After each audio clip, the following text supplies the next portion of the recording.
श्रीजगदम्बा प्रीत्यर्थे सप्तशती पाठाङ्गत्वेन जपे विनियोगः। ॐ नमश्चण्डिकायै। मार्कण्डेय उवाच ॐ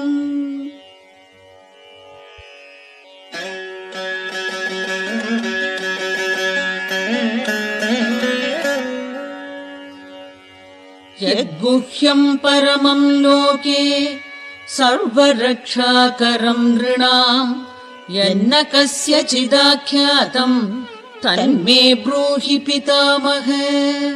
ब्रह्मोवाच अस्ति गुह्यतमं विप्र सर्वभूतोपकारकं देव्यास्तु कवचं पुण्यं तच्छृणुष्व महामुने। प्रथमं शैलपुत्री च